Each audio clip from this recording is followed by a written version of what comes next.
राम राम राम राम राम. जय जय रघुवीर समर्थ. नमः शांताय दिव्याय सत्यधर्म स्वरूपिणे स्वानंद अमृतरूपाय श्रीधराय नमो नमः. ओम श्री गुरु दत्तात्रेय नमो नमः. राम राम राम. सर्व गुरुबंधूंना, भगवत भक्तांना स्वानंदाचा राम राम. श्री गुरूंच्या चरणी, पूज्यपाद श्रींच्या चरणी आणि सकल संतांच्या चरणी कोटी कोटी वंदन. समस्त देवतांना आदरणीय दंडवत प्रणाम.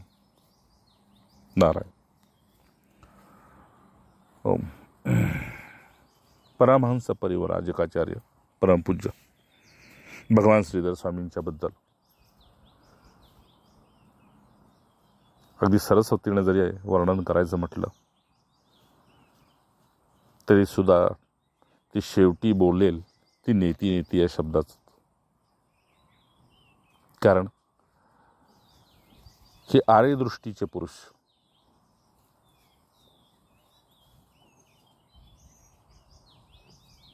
यांची महिमा अपरंपार.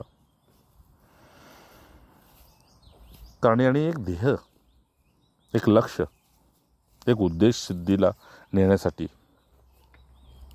जे अपार कष्ट साधन तप केलं,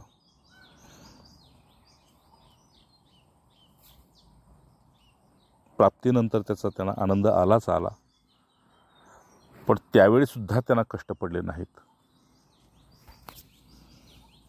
त्यामुळे भगवत कृपेनं या पुरुषांच्या संघात मला राहायची संधी मिळाली आणि या पुरुषांच्या अभ्यासाचं श्रवण करण्याची संधी मिळाली. या पुरुषांच्या सानिध्यात जे जे महापुरुष राहिले, जे साधक सिद्धीला गेले, त्यांच्या संघात राहायची कृपा मिळाली.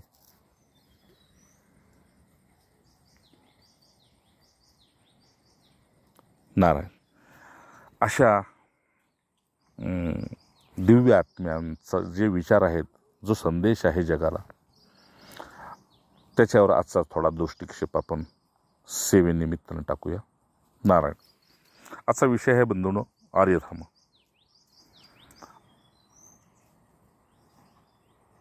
पूर्वीपासून या धर्माबद्दल अनेकांनी आपली आपली मतं मांडली गेली, परंतु मतमतांतरामुळे कुणी याला श्रेष्ठत्व कनिष्ठत्व आपल्या आपल्या दृष्टीनं पाहिलं. जसं 10 आंधळ्यांनी हत्ती जरी पाहिला, 100 आंधळ्यांनी जरी हत्ती पाहिला, तरी प्रत्येकजण आपला आपलाच अनुभव त्यात व्यक्त करणार. त्याप्रमाणे बंधूंनो, सांगायचं आश्चर्य की या आर्य धर्माबद्दल स्वामींचा जो अभ्यास आहे तो अशा प्रकारचा देवदुर्लभ लोकांचा असा संदेश आहे, अनुभव आहे. म्हणून यांच्याबद्दल विशेष सांगायचं असं की ते स्वतःच आर्यधर्म जगले स्वामी. आणि कुणी सनातनी वस्तीचा असेल, वैदिक धर्माचं जर प्रियत्व कोणाला असेल, त्यालासुद्धा नक्कीच हे जगणं प्रिय होईल. थोडासा याच्यावर अभ्यास म्हणून मी तुम्हाला सांगतो की आर्य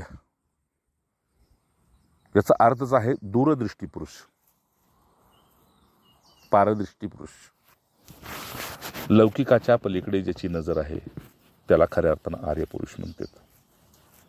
जसं आचार्य म्हणतात की सर्वांच्यातला श्रेष्ठ पुरुष, तसा मानव धर्मानं आपलं कल्याण कुठल्या मार्गानं करून घ्यावं असं ज्ञान विज्ञान संपन्न जीवन जगून गेलेले हे आर्यपुरुष. सिंधू घाटीमध्ये यांचा भरपूर निवास होता या पुरुषांचा. आणि या पुरुषांचे 3 गुण फार श्रेष्ठ होते. 3 गुणामध्ये पहिला गुण त्यांचा असा होता की स्थानप्रियत्व नव्हतं. बरं का मित्रांनो, त्यांना स्थानप्रियत्व नव्हतं. म्हणजे मी या गावचा आहे तर मी याच गावी, माझी घर जमीन जुमला, माझं जगणं मरणं, हे असं स्थानप्रियत्व नव्हतं त्यांना. दुसरं, प्राणीमात्रांच्या बद्दल अगाध प्रेम होतं, अहिंसक वृत्ती. पण सुरक्षेच्या वेळेस आपली किंवा इतर प्राणीमात्रांची सुरक्षा, अशा वेळेस अहिंसक वृत्तीनं ते राहत नव्हते, तर पौरुष वृत्तीनं राहत होते. हे एक दुसरं त्यांचं मोठेपण. आणि तिसरा त्यांचा आणखी श्रेष्ठ गुण म्हणजे उदारचेता पुरुष होते.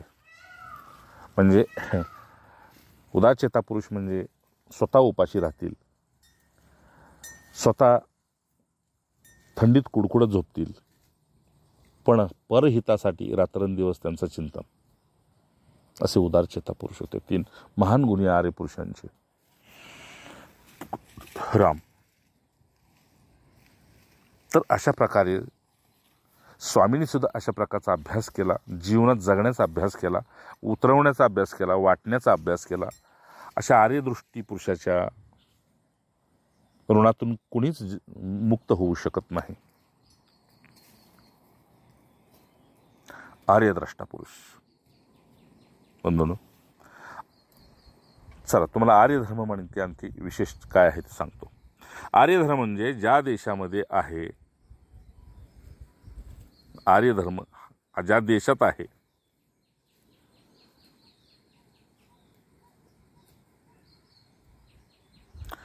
त्यालाच अजून संस्कृत म्हणजे अजनाबवर्ती असं म्हटलेलं आहे.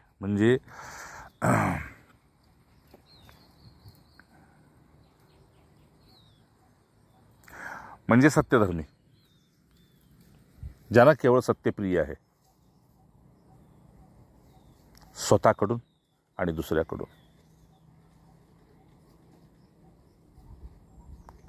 असेच पुरुष फक्त ज्या देशात राहतात त्याला आपण भारत म्हणतो आणि हिंदुस्थान म्हणतो,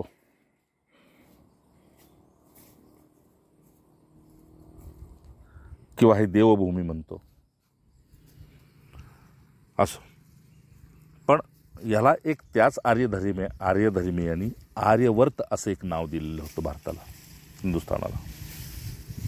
म्हणजे याचा अर्थ साध्या भाषेत असं सांगायचं की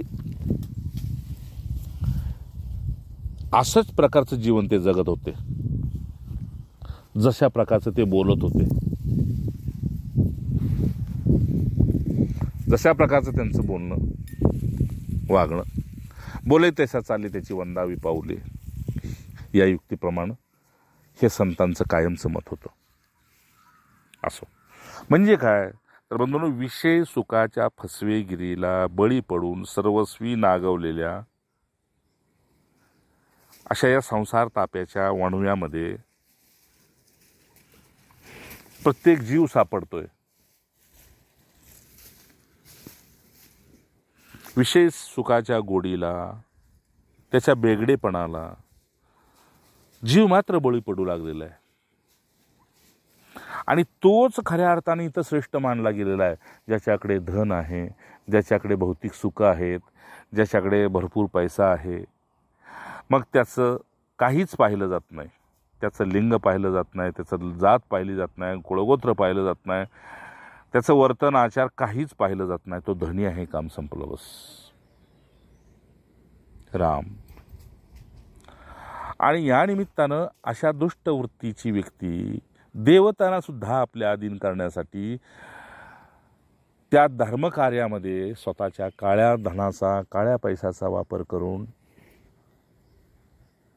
तिथेही आपलं नावलौकिकासाठी हे रात्रंदिवस प्रयास करतात. आणि यांच्या मोठेपणाला बळी पडणारे असे कथा तथाकथित जे आहेत, साधू म्हणतात, स्वतःला संत म्हणवून घेतात, असे ढिगाणं पडलेले आहेत. नारायण. आपल्याला काय सांगायचे, आर्यधर्म जो आहे तो मगाशी सांगितल्याप्रमाणे तो जगत आलेला आहे. आणि तशा वृत्तीत राहणारे जसे दयानंद सरस्वती, या धर्माचा भरपूर अभ्यास केला त्यांनी, की जो धर्म तुम्हाला सगुणातून निर्गुणाकडे नेतो. अशांतीतून शांतीकडे नेतो, अज्ञानातून ज्ञानाकडे नेतो. राम. म्हणून बंधूंनो, विशेष सुखाच्या फसवेगिरीला हा जीव मात्र बळी पडत चाललेला आहे आणि त्यामुळे सर्वस्व नागवतो. म्हणजे इथेही तो फसला आणि पुढेही फसला, इथेही चुकला आणि पुढेही चुकला. मग अशा व्यक्तीला, जसं मी काल सांगितलं आपल्याला, बोधिवृक्षाखाली गौतम बुद्धांना जेव्हा ज्ञान प्राप्त झालं तेव्हा त्यांना विचारलं की तुम्ही जगासाठी काही बोलाल का? तर ते 7 दिवस मौन झाले आणि असं म्हणतात की देवतांनी त्यांना साकडं घातलं नमस्कार करून, किंवा तुमच्यासारख्यानं जर बोलले नाहीत तर हे ज्ञान अज्ञानाच्या वाटेने चाललेली लोक कशी पूर्ण होणार? जे त्या सरहद्दीवर सीमेवर येऊन थांबलेले आहेत ज्ञानाच्या, ते आपल्या स्वरूपामध्ये कसे प्रवेश करतील? बुद्धांनी फक्त एक शांत नजर टाकली त्या देवतांच्याकडे आणि त्यांना सांगितलं, जो वाटेवर आहे तो पोचणारच. ज्यानं वाट सोडलेली आहे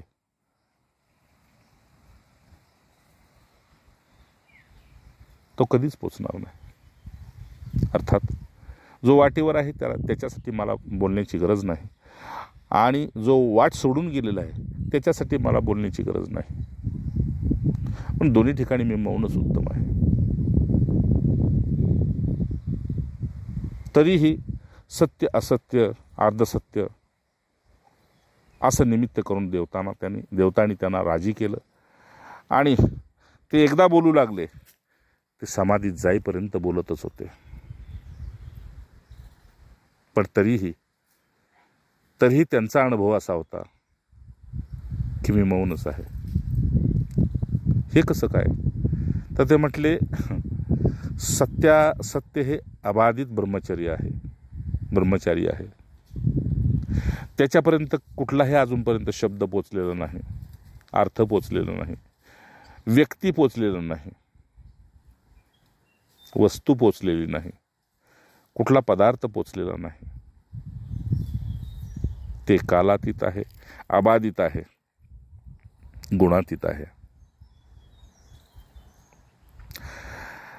म्हणून अथर्वशीर्षामध्ये तुम अवस्थात्रयातीत असं मी घातलं गेलं. त्याचं कारणच हे आहे. असो, आपल्याला काय आर्य धर्माबद्दल आपण थोडंसं श्रवण करतोय, तर या धर्माबद्दल असं सांगितलं की संसार ताप्याच्या वणव्यामध्ये हे लोक कधीही होरपळली नाहीत. त्रिविध तापाच्या बाहेर यांचं जीवन जगणं होतं. आर्यवर्ती पुरुष, त्यालाच आर्यधर्मीय पुरुष म्हणायचे. आणि मग या पुरुषांनी स्वतः अनुभवलं, जगले, अभ्यासलं त्यांनी, आणि पुन्हा प्रत्येक जीवमात्रासाठी अशा प्रकारच्या वातावरणाची त्यांनी निर्मिती केली की तिथे त्यांच्याजवळ तो कितीही हताश झालेला पुरुष, कितीही दीण झालेला पुरुष जरी आला तरीसुद्धा त्याला कळवळून, अगदी त्याला धीर देऊन, त्याच्यातून युक्ती काढून किंवा युक्तीने त्याला त्याच्यातून काढून खऱ्या सुखरूपी परमात्म्याकडे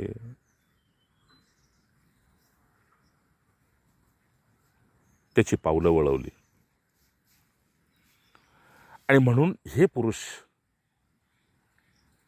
अशा जीवमात्रांना सहाय्य झाले. त्यांना ऋषी पुरुष म्हटलं. ऋषी पुरुष म्हणजे विवेकाचे मार्गदर्शक, ठीक आहे ना, सत्याचे मार्गदर्शक. अशा ह्या ऋषीमुनींना ज्यांनी मनावर विजय प्राप्त केला, ज्यांनी बुद्धीवर विजय प्राप्त केला, अशा दिव्य आत्म्यांनी फार मोठं दैवी कार्य केलं, देव कार्य केलं. शतशत ऋणी आपण सगळे त्यांचे आहोत. म्हणून बंधूनो, श्रुतीनं, वेदाने सुद्धा त्यांना असं म्हटलं की कृण्वन्तो विश्वमार्यम, असं श्रुतीनं त्यांना संबोधन दिलं. जसं आजकाल भारतरत्न, अर्जुन अवॉर्ड आणि कुठले अवॉर्ड देतात, तसं या पुरुषांच्यासाठी श्रुतीनं, वेदानं हे वचन बाहेर काढलं आपल्या अंतःकरणातून की कृण्वन्तो विश्वमार्यम. राम. मित्रांनो, याच्यातून काय आपल्याला अनुभव घ्यायचा आहे, तर भगवंताच्या त्या शाश्वत अशा अपार आनंदाचा लाभ तुम्हा आम्हाला सर्वांनाच व्हावा अशी हृदयस्थ आपली प्रार्थना असते, तडपड असते, धडपड असते, एक तळमळ असते. ही सुद्धा एक वासनाच आहे, पण हिला शुभ वासना म्हटलं गेलंय. याच्यातून आपल्यालाही धोका नाही आणि दुसऱ्यालाही नाही, आपलीही हानी नाही, पुढच्याचीही हानी नाही. पण खरोखर जर तुम्ही 100% परमार्थाकडे लागला तर तुमच्या कुटुंबाला ते कधीही कदापि सहन होणार नाही. कारण आपण ज्यावेळेस परमार्थाला लागतो त्यावेळेस आपली सुद्धा अपूर्ण बुद्धी असते. आपण सर्वस्वाचा त्याग करून परमार्थाला लागावा अशी आपली इच्छा असते. आणि त्यांचं मत असं असतं, इति कर्तव्यता करून जो मिळालेला वेळ असेल तो तुम्ही देवधर्मात घालवा, साधन तपामध्ये घालवा, अशी त्या लोकांना अपेक्षा असते. मग यातलं दोन्हीतलं योग्य श्रेष्ठ काय, तर कुणालाही ते सांगता येणार नाही. त्याचं कारण असं आहे की प्रत्येकाचा व्यवहार धर्म वेगळा आहे. मनुष्य धर्म एक आहे, पण व्यवहार धर्म, जाती धर्म, कुळधर्म प्रत्येकाचा वेगळा आहे. त्या अनुसार ज्याने त्यानं आपल्या विवेकानं आणि आपल्या गुरूंच्या साह्यानंच यात उतरावं.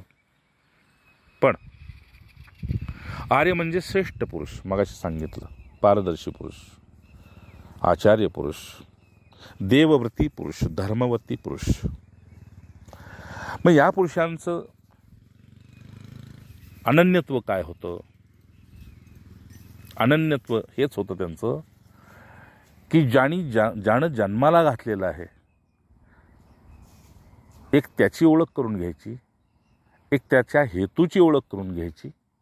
ठीक आहे ना? एक त्याची ओळख, एक त्याच्या हेतूची ओळख, आणि तिसरं स्वतःची ओळख. बस. मग हेतू सिद्धीला गेला की हे पुरुष तृप्त झाले. पुन्हा एका मित्रांनो, अशा आर्य पुरुषांच्या नजरेत ज्यावेळेस आपण येत असोल त्यावेळेस ते किती प्रसन्न होत असतील की हाही एक दिव्य आत्मा आहे आणि मला याला सुद्धा त्याच गंतव्यस्थानापर्यंत घेऊन जायचं आहे.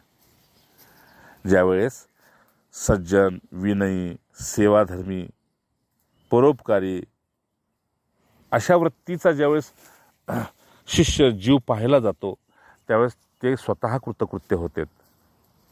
ठीक आहे, की मी भाग्यवंत आहे की अशा जीवाची माझी गाठ पडलेली आहे आणि मला आता याला याच्या स्थानावर पोचवण्याचा एक विशेष आनंद घ्यायचा आहे. मोठे पण नव्हे, आनंद. राम पुन्हा आपल्याला सांगतोय, आर्य धर्म म्हणजे आर्यवर्ती पुरुष म्हणजे आर्यवर्ती, पुन्हा पुन्हा सांगतो, परमश्रेष्ठत्वालाच फक्त आपल्या नजरेसमोर ठेवलेले हे पुरुष, आर्य पुरुष. म्हणून या लक्ष्याची प्राप्ती करत असताना त्यांना जो अनुभव आला दिव्यत्वाचा, तो श्रुतीने त्यांच्याबद्दल बी गायला आणि त्यांच्या फळाबद्दल बी गायला. ते कसं? समर्थ वचनामध्ये येते की नाना फळे पक्षी खाती, नाना फळे पक्षी खाती, तेणेची तया होय तृप्ती. नाना फळे पक्षी खाती, तेणेची तया होय तृप्ती, परी त्या चकोराच्या चित्ते अमृत बसे. अमृत हे फळ आहे का? नाही. पण पक्ष्यांच्या वाट्याला फळं येतात आणि असा एक पक्षी आहे की ज्याच्या वाट्याला अमृत येतं आणि तो चकोर आहे. का रे? समुद्र, ओढे, नाले, विहिरी, बावड्या, तलाव नाहीत का तुला पाणी प्यायला? मग स्वाती नक्षत्रात पडलेल्या पावसाच्या थेंबानंच तू जर स्वतःची तृप्ती करून घ्यायची आणि त्याच्यासाठी वर्षभर टाहो फोडायचा, हा कुठला तुझा हा अट्टहास? ज्यावेळी जे जिथं मिळते ते खा आणि त्याच्या नावात, त्याच्या स्मृतीमध्ये तृप्त हो. नाही ना, एकच टाहो बस. जर चोचीत किंवा पोटात जल घेईन तर आकाशातून पडलेले थेंबाचंच, आणि तोही थेंब मला स्वाती नक्षत्रात पाहिजे, असं सांगायचं आशय. मित्रांनो, श्रुती त्यांच्याबद्दल असं सांगते की हे श्रेष्ठातले श्रेष्ठ, त्यांचं चिंतन बी असंच, त्यांचा परोपकार बी तसा, आणि त्यांचं जगणंही तसं. इतर पक्षी त्याची निंदा करत असतील की आम्ही भगवंताला त्रास देतो का, मिळतं ते खातो आणि त्याच्या नावाचं गुण गातो.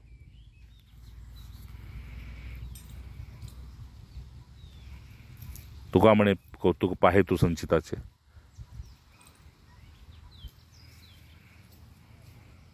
राम असं त्याच्याबद्दल म्हटलंय. श्रेष्ठांचा धर्म सुद्धा श्रेष्ठच असतो, असा हा आर्य धर्म असो. बंधूंनो,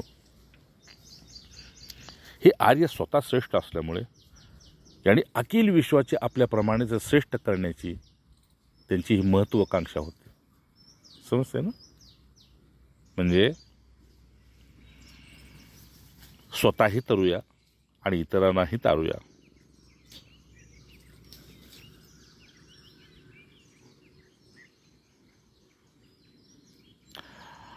हो, आणि ती त्यांच्या वंशातल्या लोकांना अजून त्यांच्यामध्ये ती मुरलेली दिसते. आर्यवंशी अजून भरपूर आहेत, ठीक आहे ना.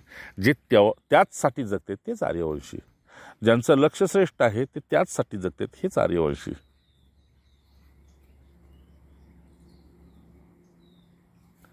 अर्थात मराठीमध्ये म्हटलं जातं, खाईण तर तुपाशी अन्यथा उपाशी. नाही नेसेन तर पैठणी, काय नाही तर मग बारदानाची ठणठणी म्हणजे त्यावेळेस ते काय म्हणायचं त्याला, एकाला एक जोडलेली. राम हो, स्वामींना आपल्याला हे सांगायचंय की सर्वांचे जीवन एक दिव्य आणि आनंदमय झालेले असेच त्या काळी दिसत होते. आणि आज सुद्धा आपण पाहतोय की कुणी परदेशामध्ये राहतो, कुणी या देशामध्ये राहतो, कुणी मोठ्या पगाराची नोकरी करत असतो, कुणी गर्भश्रीमंत असतो, कुणी उच्च शिक्षित असतो. पण ज्यावेळेस भगवंताची कृपा, संतांची कृपा त्याच्यावर होते, त्यावेळेस तो तिथेच सर्वस्वाचा त्याग करतो आणि इति कर्तव्यता एकच की आता आर्यवर्त जीवन जगायचंय, आर्य धर्मीय जीवन जगायचंय. सर्व कर्तव्यातलं श्रेष्ठ कर्तव्य की आपली ओळख आणि संतांचा संघ. बस संपलं पुरे. हे जर वेद, श्रुती, स्मृती, ऋषी, मुनींना प्रिय आहे, तर या पुरुषार्थात आपण कमी का? कमी यासाठी की आपण संयमी राहिलो नाही म्हणून कमी. त्याचं कारण असं की हे आनंदमय जीवन जगणारे, आनंदमय भुवनी करणारे, आनंदातच अखंड दृष्टिपात करणारे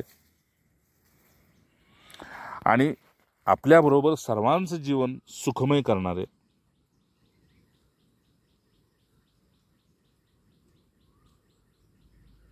जे पसायदानात मागितलं, आता विश्वात्मके देवी येणे वागेत तोषावे. मग त्यात जे जे वर्णन आहे हे आर्यवर्ती पुरुषाचं लक्षण आहे, ठीक आहे. किंवा तुकोबाने म्हटलं, तुका म्हणे गर्भवासी सुखे घालावे आमासी. हे आर्यदृष्टीचे पुरुष. काय त्या श्रेष्ठासाठी कितीही अपार कष्ट सोसावे लागले भगवंता, कुठल्याही गर्भात राहावं लागलं हरकत नाही, पण मला माझ्या लक्षापासून सुखू देऊ नकोस. जसं काल पौर्णिमेच्या निमित्तानं आलेल्या चार चौघांना हेच वाक्य सांगितलं होतं की आपलं शेवटचं लक्ष हेच असावं की हिते फसू नये आणि हातात तिथलं सुटू नये. नारायण स्वामींना पुढे आपल्याला असं सांगायचं, सर्वांचंही जीवन एक दिव्य आणि आनंदमय झालेलं नेहमीच आमच्या दृष्टोपतीस यावं, हेच आर्यवर्ती पुरुषांची एक भगवंतापाशी मागणी होती, धर्मशास्त्रापाशी मागणी होती आणि स्वतःच्या जीवनाच्या मांडणीतून त्यांना हेच दर्शवायचं होतं. अर्थात दुःख म्हणून कुणालाच प्राप्त होऊ नये, कारण भगवंतानं सांगितले दुःखालया हे विश्व दुःखालय आहे. इथे दुःखाव्यतिरिक्त तुम्हाला काहीही मिळणार नाही. म्हणून अपेक्षा सुखाची करू नका, अपेक्षा फळाची करू नका, अपेक्षा मोठेपणाची करू नका. हे आर्यवर्ती पुरुषांचं लक्षण होतं. कोणालाच प्राप्त होऊ नये अशी या आर्य ऋषीमुनींची देवाजवळ सतत एक नित्य प्रार्थना होती. नित्य प्रार्थना होती. नाही, सर्वे भवन्तु सुखिनः, सर्वे सन्तु निरामया, सर्वे भद्राणि पश्यन्तु मा कश्चित् दुःखं मा भवेत्. ओम स्वस्ति न इन्द्रोऽद्वश्वाः, स्वस्ति न पूषा वैश्वाः, स्वस्ति न तार्क्ष्यो अरिष्टनेमिः, स्वस्ति नो बृहस्पतिः ददातु. काय होतं? ओम भद्रं कर्णेभिः शृणुयामदेव. काय होतं हे प्रभू? जी परमात्म शांती आहे तीच जीवात्म शांती प्राप्त व्हावी. जे शिवानुभव आहे तोच जीवानुभव व्हावा. एवढंच तर मागणं होतं, अन्य काही नाही. अशा प्रकारचे हे भगवंताजवळ साकडं घालणारे आर्यवंशी पुरुष ती या भूतळावर अजूनही आहेत. मग अशांची गाठ पडेल का? हो, नक्की पडेल. मग कुठे जावं लागेल? तुम्हाला जावं कुठे लागेल? तर तुम्ही कुठेही जाऊ नका. तुम्ही तुमच्या विनयाला धरून राहा, तुम्ही तुमच्या सदाचाराला धरून राहा आणि तुम्ही तुमच्या परोपकाराला धरून राहा. ते तुमच्यातूनच तो प्रकट होईल. तो आर्य पुरुष, समज घ्या ना मेरी बात. तो पुरुष तुमच्यातूनच प्रकट होईल. ते तुम्हीच आहात. जसं श्रुती शेवटी म्हणजे जीव नापरा ब्रह्म, ते ब्रह्म तुम्हीच आहात हे शेवटी तुम्हाला कळेल, मध्यात कळेल, किंवा भाग्य असेल तर तुम्हाला लगेच कळेल. पण ते तुम्हीच आहात. अर्थात जे पिंडित ते ब्रह्मांडी तुम्हाला दर्शनास येईल. तर स्वामींना आपल्याला सांगायचा आशय, या पुरुषांची भगवंताजवळ शेवटी उठल्यापासून ते झोपेपर्यंत हीच प्रार्थना होती की सर्वे भवन्तु सुखिनः प्रभू.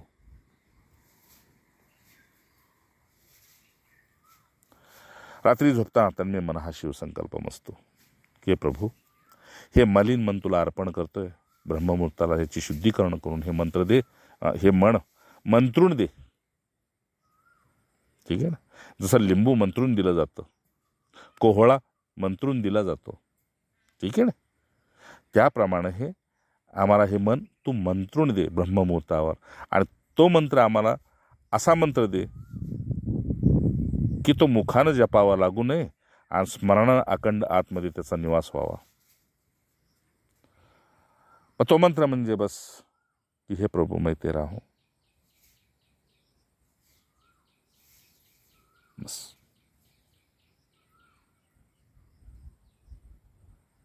हे राम, हे केशव, हे हरी, मैं तेरा हूं. बस तुझा आहे मी. कारण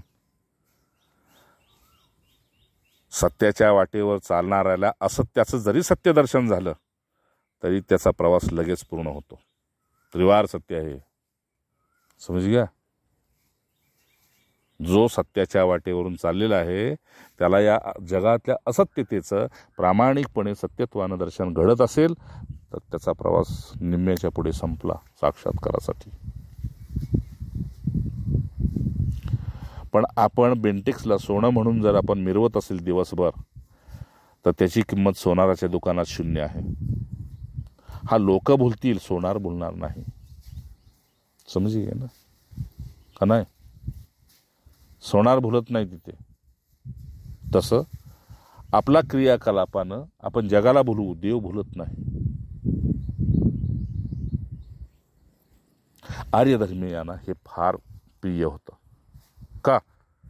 तर सदाचारी लोकांना सतत सहाय्य होणे आणि दुराचारी लोकांना मार्गदर्शन करणे. का? सर्व जगाचेच मंगल व्हावे, सर्व परहिताच्या ठिकाणी सदैव निरत असावे, सर्वांचेच दोष समूळ नष्ट व्हावेत. दुरितांचे तिमिर जाओ, विश्वसधर्म सूर्ये पाओ. हे आर्य पुरुष. जो जे वांछील तो ते लावो. आर्य पुरुष. वर्षत सकळ मंगळी, ईश्वर निष्ठांची मांदियाळी. आर्य पुरुष.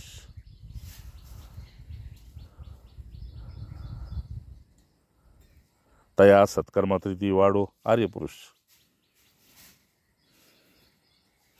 त्याच्याही पेक्षा जो जे वांछील तो ते लाहो. त्याला भगवंता जर त्याला रजगुणातला हवा असेल देऊन टाक, तमोगुणातला हवा देऊन टाक, म्हणजे त्यातून त्याची एकदा उपरती होईल. नाही का? लहान बाळाला पण हा चल घे मर, नको म्हणतोय ना, त्याने घात होईल ना, चल हे घे मर. मरायसाठी दिलेली नसते, त्याच्या वृत्तीला मारायसाठी ते दिलेलं असतं. वृत्ती मेली, निवृत्तीला गेला. निवृत्तीला गेला, शांतीच्या अपेक्षेत आला. शांतीच्या अपेक्षेत आला, शांतीतून कुठेतरी आपण कुणाचं असावं किंवा आपलं कुणीतरी असावं हाच एक भाव राहतो. का? सत्याला सत्यप्रिय आहे. ठीक आहे ना? सत्याला सत्यप्रिय आहे. अंधाराला अंधारच साह्य होतो, प्रकाश होत नाही. ठीक आहे. म्हणून माझे जातीचे आपल्या आपल्या जातीतच प्रेम दिसतं. हे आता पाहतोय ना आपण कलियुगात. हे प्रत्येक युगात आहे. गाईचं वासरू हत्तीच्या कळपात रमत नाही. कोंबडीचं पिल्लू मोरांच्या कळपात सुद्धा रमत नाही. आवाज ओळखला की ते निघतं बाजूला. समजलं ना? राम त्याप्रमाणे आपल्या आपल्या जातीवर आपला आपला प्रत्येकजण प्रेम करू लागलेला आहे. म्हणून आमची जाती हीच आहे की जी भगवंताची जात आहे. कोण म्हणते? आर्यवर्ती पुरुष. आर्य धर्मीय पुरुष. आम्ही त्या जातीचे आहोत ज्या जातीचा भगवंत आहे. म्हणून भगवंताचं एकच काम आहे, सर्वे भवन्तु सुखिनः, कल्याणमस्तु. की या मृत्यू लोकात, या आनंद भुवनीमध्ये तू आपला तुझा स्वतंत्र स्वानंद घेऊन रमण्यासाठी आलेला आहेस. म्हणून कोणाला वाट दाखवण्याच्या भानगडीत पडत नाहीत ते पुरुष, बरं का? आणि कोणाची वाट मोडायच्या भानगडीत पडत नाहीस ते पुरुष. समज घ्या ना? कारण पळेल तो पळेल, हा जगाचा नियम आहे, निसर्गाचा नियम आहे, नाही का? राम जगाचे मंगल व्हावे, सर्वच परहिताच्या ठिकाणी सदैव निरत असावेत, सर्वांचेच दोष समूळ नष्ट व्हावेत, हे अखिल विश्व अगदी आनंदानं भरून राहावं, याच हेतून या महापुरुषांनी तपश्चर्या केली आणि ती सिद्धीला नेली. आणि ते पुरुष आत्ताही आहेत आणि पुढेही राहतील. अर्थात तपश्चर्या म्हणजे त्यांचा हेतू एवढा होता की माझी भी जीवबुद्धी देहबुद्धी मोडू दे, स्वार्थबुद्धी मोडू दे आणि परमार्थ बुद्धी घडू दे. समज घ्या. म्हणून मी सकाळीच एका साधकाला सांगितलं, आईमध्ये मुलामध्ये, मुलीमध्ये, आईवडिलांचं मुलामध्ये मुलीमध्ये हे जे आपापसात पटत नसतं पुढे जाऊन, त्याचं कारण एकच असतं की आपल्यापेक्षा आपली नंतरची जी पिढी आहे ती खूप हुशार आणि स्वार्थी होत चाललेली आहे. ठीक आहे ना? परमार्थी नव्हे, हुशार, स्वावलंबी, स्वार्थी होत चाललेली आहे. त्यामुळे तुमची त्यांना खऱ्या अर्थानं गरज नसते. हे ओळखून आपण ते आपल्यात गुंतत नाही तर आपण त्यांच्यात गुंततो. त्यांचा स्वावलंबी धर्म त्यांना पुढे जाऊन थोडाफार स्वार्थ शिकवतोच की आधी स्वतःसाठी जग, स्वतःसाठी साठव आणि मग तुझ्या तृप्तीनंतर तुझी इच्छा असेल त्याच्यासाठी तू बघ. समज घ्या ना? हा कलीचा धर्म आहे. समजलं ना? हा. म्हणून मग याला उपाय काय? उपाय एकच, लहानाकडून शिकता आलं तर शिका. मोठ्याकडून तुम्हाला शिकता नाही आलं कारण मोठ्यांचं त्यावेळेस तुम्ही ऐकलं नाही, आता लहानांच्याकडून शिका. मग मोठ्यांचं काय मत होतं त्या काळात, ज्या काळात आपण लहान होतो? मोठ्यांचं मत काय होतं की तू सुखी राहा आणि दुसऱ्यांना सुखी ठेव, नाही का? आपण नमस्कार करायला गेलो, आशीर्वाद काय द्यायचे? बाळा दीर्घायुष्य भव, सुखी भव, परोपकारी भव, की तू सुखी राहा आणि इतरांना सुखी ठेव. आता आशीर्वाद बदलला आणि वृत्ती बी बदलली. बाळा तू तुझ्या पायावर उभा राहा, ठीक आहे? मग ते बाळ पुढे जाऊन आपल्याला डोक्यावर उभं करतंय, नाही का? डोक्यावर म्हणजे अशांतीच निर्माण करते ना. मग राम यातून बाहेर पडण्यासाठी आर्य पुरुषाने आपल्याला एक उपाय दिला. राम तो उपाय असा आहे बंधूंनो, की आर्य धर्माचे मूळ जर काय असेल तर ते वेद होतं. आणि ते वेद ब्राह्मणाच्या मुखातून बाहेर पडत होते. अभ्यास वृत्तीने नव्हे, आचार्य वृत्तीने नव्हे, आचरण वृत्तीने पडत होते. ठीक आहे ना?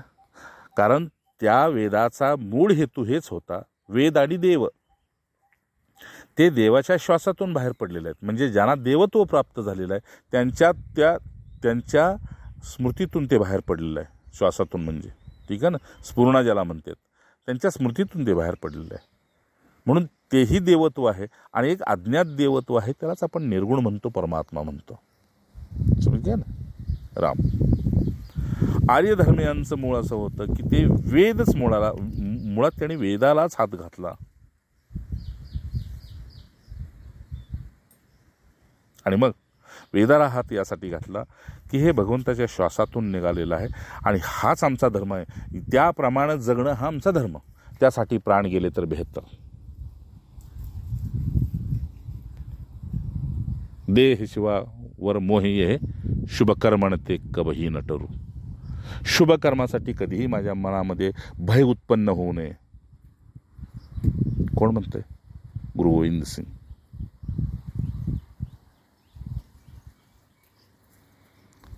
किंवा छत्रपती शिवाजी महाराज. काय हर हर महादेव, जय भवानी. शुभ कर्मासाठी मला तुम्ही बळ द्या, माझा प्राण गेला हरकत नाही.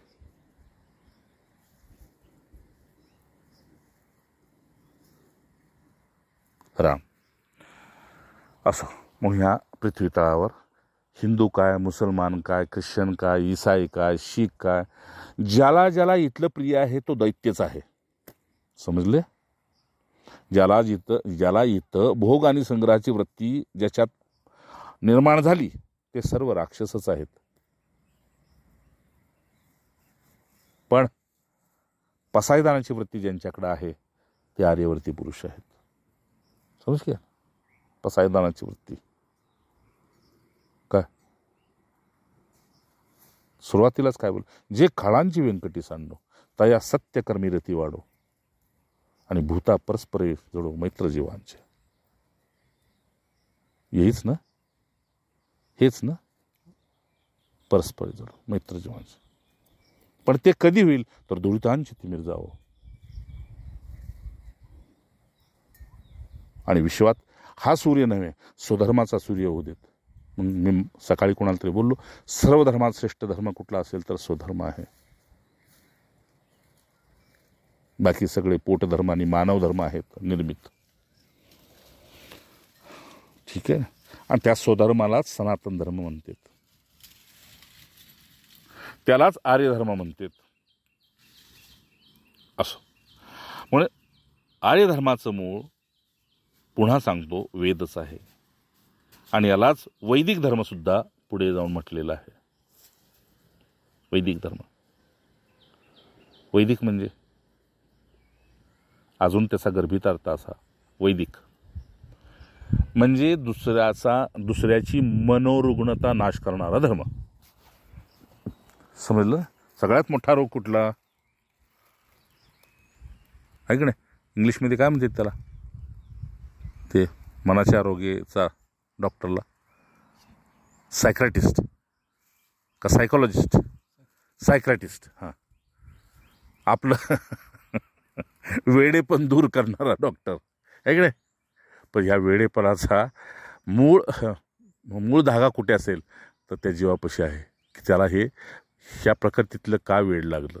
जे नाशिवंत आहे, जे क्षणभंगूर आहे, जे क्षणिक आहे, जे टाकून जायचं आहे, जे मिथ्या आहे, जे स्वप्नवत आहे, जे भ्रामक आहे, जे भ्रांतियुक्त आहे. मग मनगढत देवाकडे जाऊन सुद्धा हेच साकडं घालायचं. आणि मनगढत देव तुमचे मनोइच्छा पूर्ण करत नसल्यामुळं पुन्हा त्याच्यातून आपण मनगढत देव मांडला आणि मनगढतच देव मोडला. समज घ्या.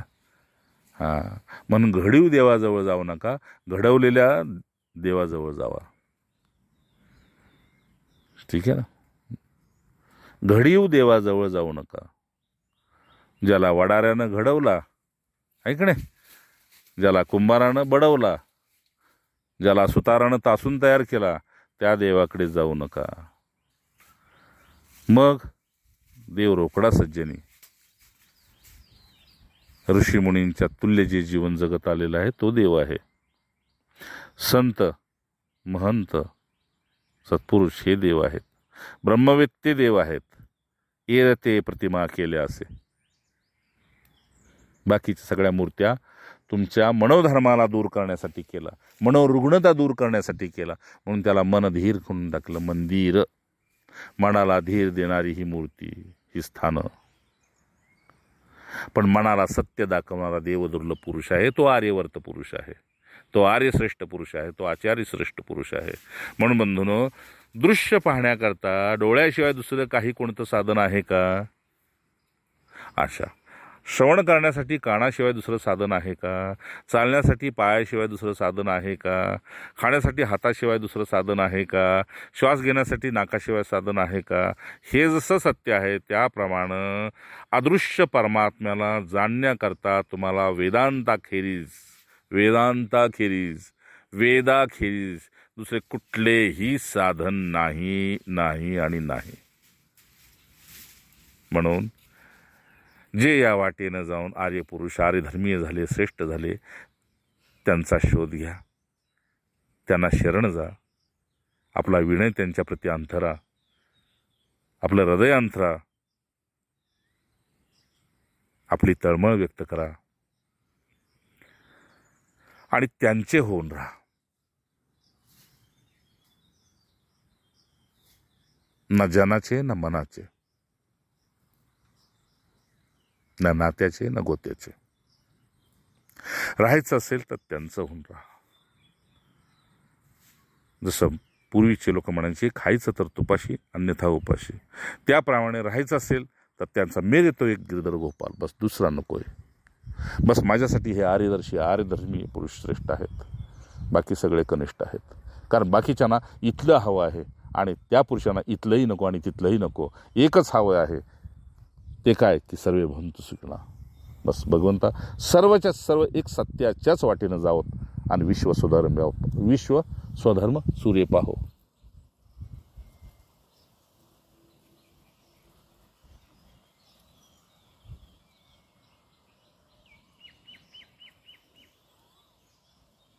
राम. म्हणून ह्या दिव्य आत्म्यांचा आपण खूप खूप ऋणी आहोत आणि आपला विनय पुढेही आपल्याला त्यांचे ऋणी ठेवेल. पण तत्पूर्वी एक विशेष गोष्ट अशी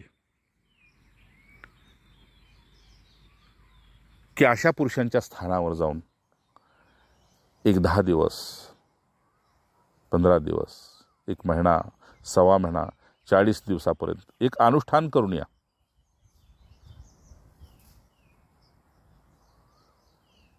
आणि त्या अनुष्ठानाच्या काळात त्यांच्या प्रेमात राहणं हेच मौन. बस मुखानं मौन होणं हे योग्य नाही.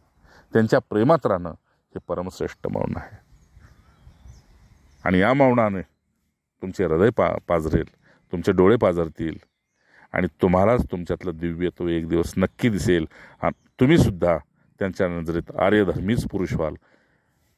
या अपेक्षेसह ही सेवा गुरुचरणी अर्पण, श्रींच्या चरणी अर्पण, श्रीधरांच्या चरणी अर्पण. इति शिवम. जय जय रघुवीर समर्थ. राम राम राम राम राम.